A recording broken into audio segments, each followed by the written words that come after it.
মুর্শিদাবাদের ঘটনায় অধীর চৌধুরীকে তোপ দাগলেন বিরোধী দলনেতা শুভেন্দু অধিকারী। যাদের ভোটে জিতেছেন তাদের পাশে নেই অধীর, এমনটাই বলেছেন বিরোধী দলনেতা। ভোটের রাজনীতির জন্য গুন্ডাদের পাশে দাঁড়িয়েছেন, কড়া সমালোচনা করেছেন বিরোধী দলনেতা।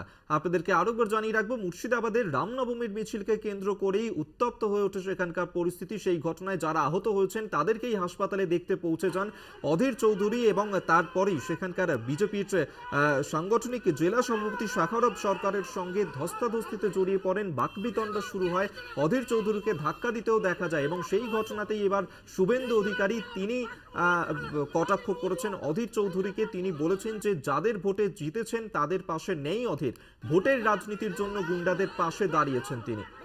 কি বলেছেন বিরোধী দলনেতা শুভেন্দু অধিকারী, শোনাবো আপনাদের।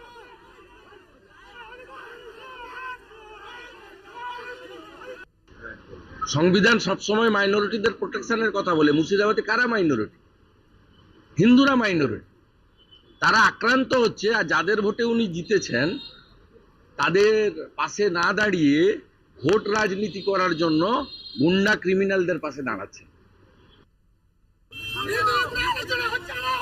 আপনারা শুনলেন বিরোধী দলনেতা তিনি ঠিক কি বলেছেন। আপনাদেরকে সেই ছবিও এই মুহূর্তে দেখাচ্ছি, যেখানে গতকাল রাতের বেলায় যে ঘটনা ঘটেছে মুর্শিদাবাদের রেজিনগরে, সেখানে যখন আহতদেরকে হাসপাতালে দেখতে পৌঁছন অধীর চৌধুরী, সেই সময় বহরমপুর বিজেপির জেলা সাংগঠনিক জেলা সভাপতি শাখারব সরকারের সঙ্গে ধস্তাধস্তিতে জড়িয়ে পড়েন তিনি, ধাক্কা দেন তাকে, এমনই অভিযোগ করা হয়েছে। এবং এই ঘটনাতেই অধীর চৌধুরীকে কটাক্ষ করেছেন বিরোধী দলনেতা। তিনি বলেছেন যে ভোটের রাজনীতির জন্য গুন্ডাদের পাশে দাঁড়িয়েছেন অধীর চৌধুরী, যাদের ভোটে জিতেছেন তাদের পাশে নেই, এমনটাই কিন্তু বলে কটাক্ষ করেছেন অধীর চৌধুরীকে বিরোধী দলনেতা শুভেন্দু অধিকারী। আপনাদেরকে জানিয়ে রাখবো, মুর্শিদাবাদের রেজিনগরে সেখানে যে ঘটনা ঘটে, যে শক্তিপুর এলাকায় রামনবমীর মিছিল চলছিল, সেই সময় দুষ্কৃতীরা হামলা চালায়, যার কারণে দুপক্ষের মধ্যে সংঘর্ষ হয়, বেশ কয়েকজন আহত হয়েছে সেই ঘটনাতে। এবং মুর্শিদাবাদ মেডিকেল কলেজ হাসপাতালে তাদেরকে দেখতে আসেন অধীর চৌধুরী। সেই সময়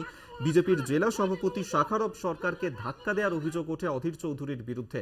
শুভেন্দু অধিকারী কটাক্ষ করে বলেছেন যাদের ভোটে জিতেছেন তাদের পাশে নেই অধীর, ভোটের রাজনীতির জন্য গুন্ডাদের পাশে দাঁড়িয়েছে।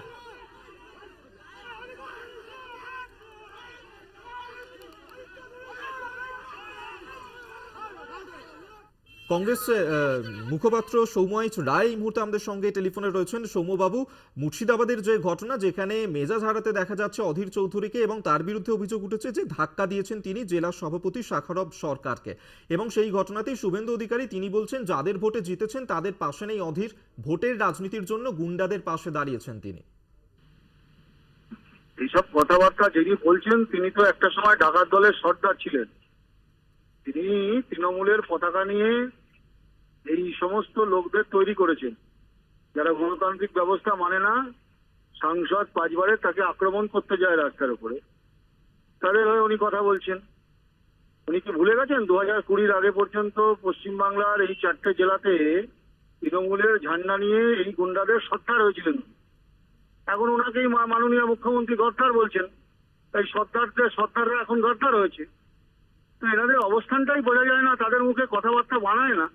সকালে একরকম বলে, বিকালে একরকম বলে, দিনের বেলা একরকম বলে, রাতে একরকম বলে। বিশ্বাসযোগ্যতা বলে কিছু আছে? শুভেন্দু বাবুরা এইসব কথাবার্তা বলছেন, আসলে উনি ওনার অবস্থানটা কোথায় সেটাই বাংলার মানুষের কাছে পরিষ্কার না। তো ওনার কথার এত গুরুত্ব দিয়ে কোনো লাভ হবে না। কিন্তু সৌম্যবাবু, যে ছবিও আমরা দেখাচ্ছি যে অধীর চৌধুরী তাকে ধাক্কা মারতে দেখা যাচ্ছে, এই ঘটনাটাকে কিভাবে দেখছেন? দেখুন, আপনারা যেটা দেখাচ্ছেন তার আগে কিছুই দেখাচ্ছেন। আমরা সংবাদ মাধ্যমের বিরুদ্ধে কোনো কথা বলি না, আপনাদের যতটুকু মনে হয়েছে দেখিয়েছেন। কিন্তু ঘটনাটা যদি আপনারা ভালো করে দেখেন, তার আগের ঘটনা এবং পরের ঘটনা, কিভাবে অধীর চৌধুরীকে আক্রমণ করতে যাচ্ছে একজন সাংসদকে, তাদের প্ররোচনায় তারপরে তারা দেখিয়ে তৃণমূলের প্রার্থী এবং ওই অঞ্চলের বহরমপুরের পুরসভার চেয়ারম্যান তাকে মিষ্টি খাওয়াচ্ছে ঘটনাটা করার জন্য, অধীর চৌধুরীকে আক্রমণ করার জন্য। সেটা কি আপনারা একবারও দেখিয়েছেন? যদিও সংবাদ মাধ্যমের বিরুদ্ধে আমরা কখনোই কিছু বলি না, কিন্তু মনে রাখবেন যে এক পেশে খবরে সত্যতা কখনোই সামনে আসে না। বেশ, ধন্যবাদ আপনাকে। কংগ্রেস নেতা সৌম্য রায় আমাদের সঙ্গে এতক্ষণ টেলিফোনে ছিলেন এবং মুর্শিদাবাদের ঘটনায় এবার অধীর চৌধুরীকেই তোপ দেখেছেন বিরোধী দলনেতা শুভেন্দু অধিকারী। তিনি বলেছেন যাদের ভোটে জিতেছেন তাদের পাশে নেই অধীর চৌধুরী, এমনটাই বলেছেন শুভেন্দু অধিকারী। পাশাপাশি তিনি বলেছেন যে ভোটের রাজনীতির জন্য গুন্ডাদের পাশে দাঁড়িয়েছেন অধীর।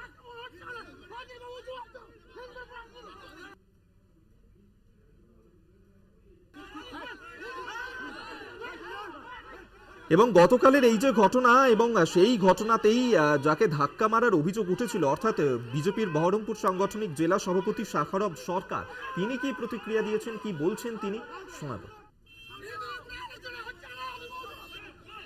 অধীর বাবু নিজে এখানে উস্কানিমূলক মন্তব্য করে গন্ডগোল পাকিয়েছেন, আর যারা এখানে হসপিটালে ভর্তি হয়েছে সেখানে অধীর ওখানে নাকাও মারতে এসছে।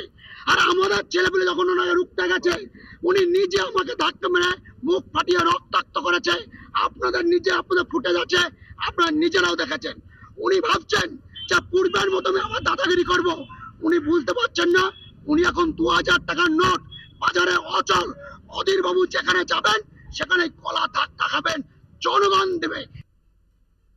আপনাদেরকে শোনালাম বিজেপির জেলা সভাপতি শাখারব সরকারের প্রতিক্রিয়া। এরপর আপনাদের শোনাবো মুর্শিদাবাদ তৃণমূল নেতা নাড়ু গোপাল মুখার্জি, তার কি বক্তব্য, শুনুন। সব থেকে আশ্চর্যের ব্যাপার, নিজে আগে হিট করছে প্রত্যেকটা জায়গায়। তো এটাই হচ্ছে তার রাজনৈতিক মানসিকতা। বারবার করে আমরা বলে আসছি, তৃণমূল কংগ্রেস আগের দিন বিভান থেকে এরকম ফিজিক্যালি হিট করলো, আজকে বিজেপি নেতাকে করলো, কালকে সাধারণ মানুষকে, তার আগেও সাধারণ মানুষকে করেছে। বিভিন্ন জায়গায় সব তো ফুটেজ নাই, করে বেড়াচ্ছে, ব্যবসাদারদেরকে ভয় দেখাচ্ছে, এবং তার শক্তি হচ্ছে ওয়াই ক্যাটাগরি সিকিউরিটি। তা নির্বাচন কমিশন যদি তার জন্য আলাদা আইন তৈরি করে রাখেন, তার জন্য তাদের নির্বাচন কমিশনের এগেনস্টও পথে নামতে হবে এবার যে কোনো মানুষকে। কারণ অধীর চৌধুরী তার শক্তি হচ্ছে তার ওয়াই ক্যাটাগরি সিকিউরিটি, তার সিকিউরিটিও সমান তালে মানুষকে গায়ে হাত দিচ্ছেন, যে অধিকার নেই, সিকিউরিটি রেস্ট্রিকশন আছে।